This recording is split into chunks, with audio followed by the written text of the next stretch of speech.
And welcome everybody to another edition of the GSMC Football Podcast brought to you by the GSMC Sports Network. As always, I'm your host Kenneth Grunfelder, and it's great to have you guys here on this Tuesday, October 15th. We have a lot to talk about on the show today. Before I get into that, just want to remind you guys, as always, to tip or donate, get your comments recognized. Make sure to click on that Super Chat button to create a Super Chat of any thought or comment you may have throughout the live broadcast. I will acknowledge it, and it just makes the show more lively, more entertaining, between myself, the host, and you guys, the viewers. We appreciate your guys' viewership each and every day, so any contribution you can make to the show means the world to us as we put out content for you guys each and every day. Also, the other way to help out the show is by going to the link at the bottom of the show segment on the ticker, GSMCPodcast.net. That is GSMCPodcast.net. So let's get into what we are going to discuss for today. So, news broke about actually, before we do that, let's just do the breaking news thing here.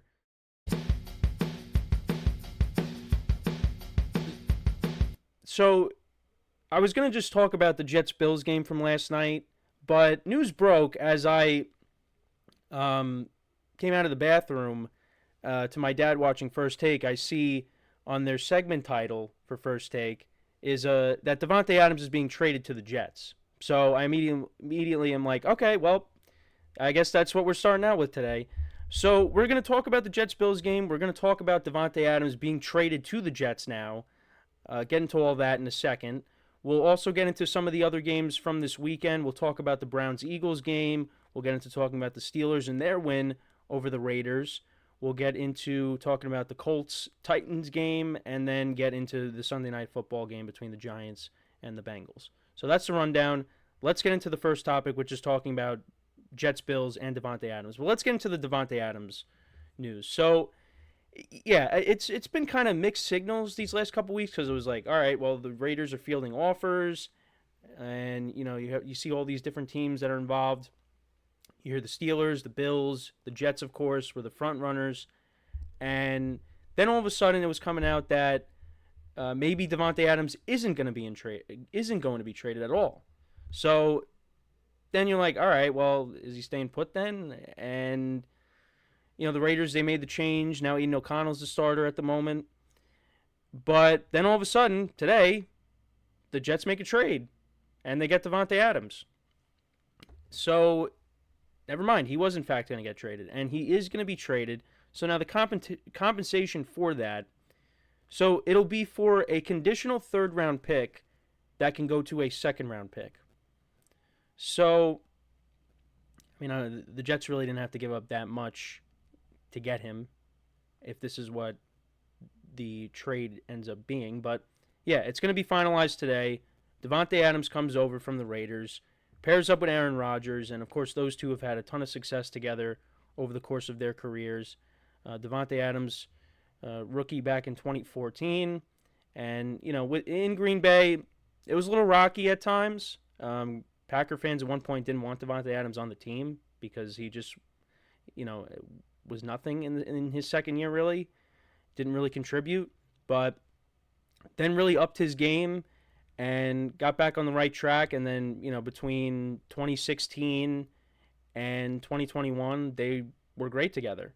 Rodgers and Davante Adams. That became Rodgers' go-to guy in Green Bay. And then, of course, he goes to the Raiders to play with Derek Carr, and then we know how things went there. And then Rodgers, plays one more year in Green Bay in 2022 and then gets traded to the Jets, gets hurt last year. And this year it's kind of been of a mixed bag so far.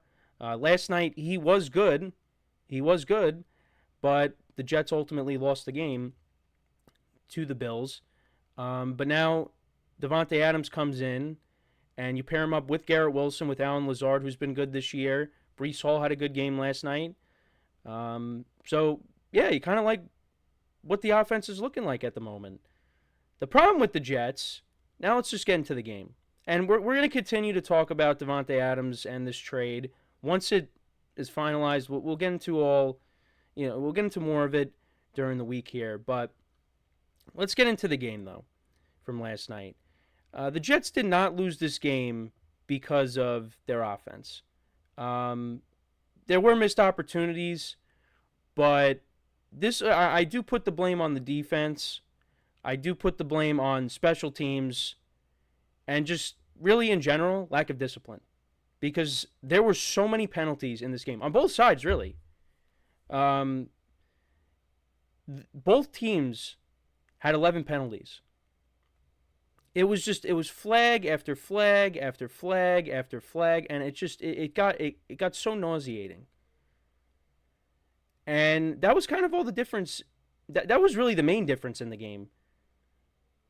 Um, when it came to this, because late in the game, the Jets, they were going to go ahead, 20, at least 26-20, because the wind was really whipping last night.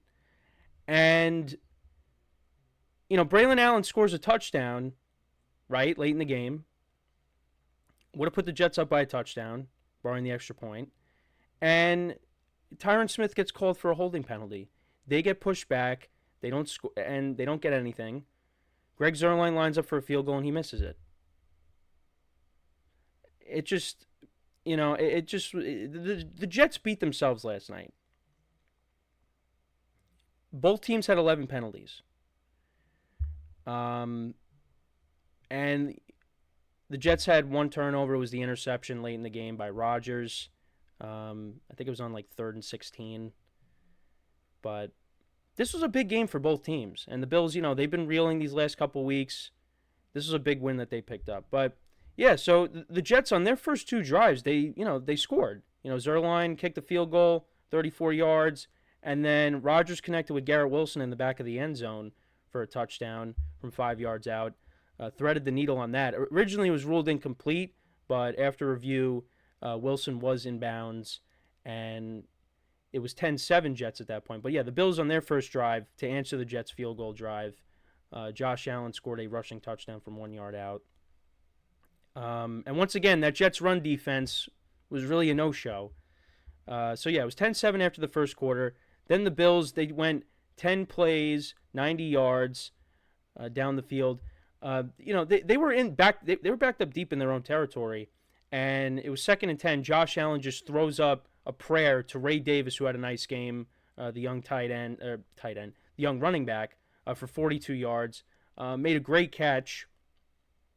There was illegal contact on the play, but yeah, the Bills obviously declined it.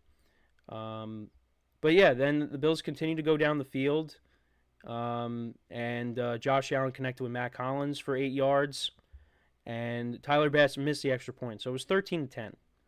Then, before the end of the half, the Bills got another 7, which was huge to put them up 10, and you thought, okay, it's going to be 20-10 at the half. Allen connected with Dawson Knox for a 12-yard touchdown. And yeah, so it was 20-10. Jets get the ball, and Aaron Rodgers did it again. Another Hail Mary. He throws it up 52 yards. Allen Lazard comes down with it. Now, at first, you see the ball, rolling away, and you think, it just came out. It's incomplete. But then they show the replay, and Lazard had control of the ball when he came down with it. It was just at the very end. They just, knocked it out. And it ended up being ruled a touchdown. So another Hail Rodgers. That's his 4th Hail Mary of his career. He hasn't done it. The last one he did was in 2016. To Randall Cobb. So at that point, you're like, wow, okay, all right, the Jets are still in this game. So it was 20-17 at the half, and that's what I said the final score was going to be, although I had the Jets winning. Then the Bills, Tyler Bass ended up missing another field goal, and then Zuerlein did make a field goal. Breece Hall had a 42-yard run on this drive. So yeah, it was a 22-yard field goal, so that tied the game. Then this was the first Zuerlein miss. So you had 16 yards to Garrett Wilson, another 23. Then Buffalo gets penalized. But yeah, they get to the Bills' 4, 3rd and 2. Braylon Allen scores. And that would have been huge for the Jets. But of course, Tyron Smith gets called for the holding, and then Zuerlein misses a 32-yarder. Then to the 4th quarter. Jets again are driving. Vera Tucker gets called for an offensive holding. That sets him back. But then Rodgers threads the needle on 3rd and 11 to Allen Lazard. I don't know how he did it. That was a great throw. Great catch by Lazard. I mean, it's amazing how Lazard looks with Aaron Rodgers at quarterback, because last year he was just a non-player. They get into field goal range, and Zerline misses yet another field goal, which I knew was going to happen. So, well, there was a delay of game penalty after the Lazard completion, but I mean, Zerline's got to make that kick, so he misses it. Then the Bills, of course, they go down the field and they kick a field goal on 4th and 3, make it 23-20, and then yeah, so it was on 3rd and 16. Rodgers throws it up for Mike Williams. He slips, and if he doesn't slip, I think he catches it. He ended up getting hurt on the play, but Taron Johnson, who the Bills got back, who's missed some time with injury, he actually picked it off. I was surprised that he was able to. That was a great play by him, and that was basically the end of it. The Bills iced the game. 3rd and 4. I mean, Josh Allen's going to run with it, and he did. And Clemens, I believe, on the Jets took a bad angle on it, and he picked up the first down. And that was the end of the game. And the Jets lose. They dropped to 2-4. The Bills improved to 4-2 on the season. But like I said, the Jets, they beat themselves in this game. Penalties is really the main reason why.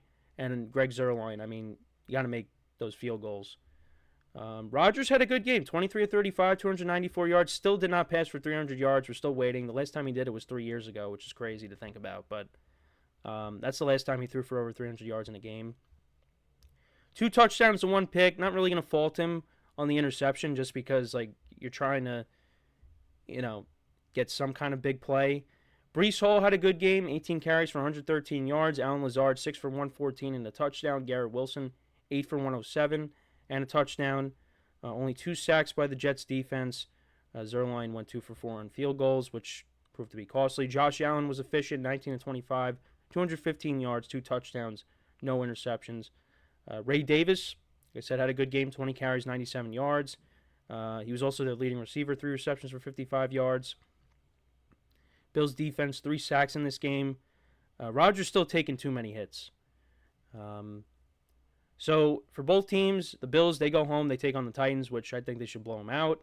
And then for the Jets, they will be taking on the Steelers on Sunday Night Football, so that should be an interesting game. But yeah, like I said, the Jets beat themselves, and it's unfortunate because the offense actually played probably its best game of the season. You had Breece Hall running the football effectively. Garrett Wilson played really well. Allen Lazard played well. Rodgers played well, but it didn't matter. The defense, not as good as it was last year.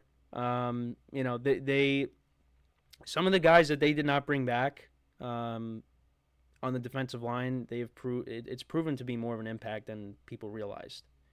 Look, the Davante Adams trade, it really helps this team, but at the same time, they're still losing games.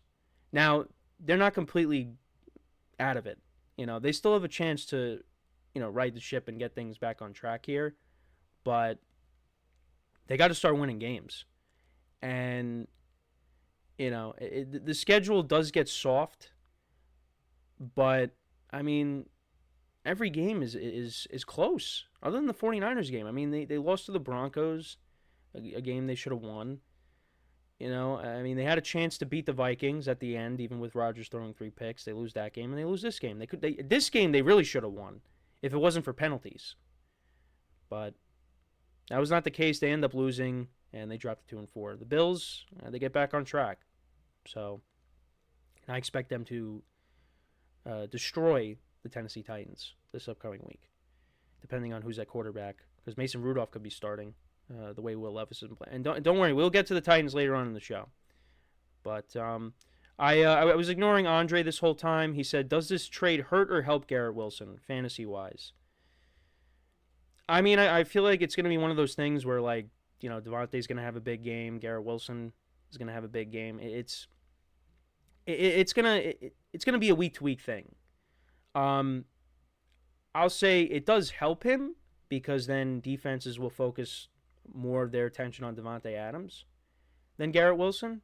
So that opens up more one-on-one matchups for Garrett Wilson. But then there could be other times where, Davante's having a huge game and Garrett Wilson really doesn't get the ball. So it's a mixed bag, really. So, I mean, depending on what league, if it's a redraft or a dynasty. I mean, well, dynasty, no, you're going to keep him.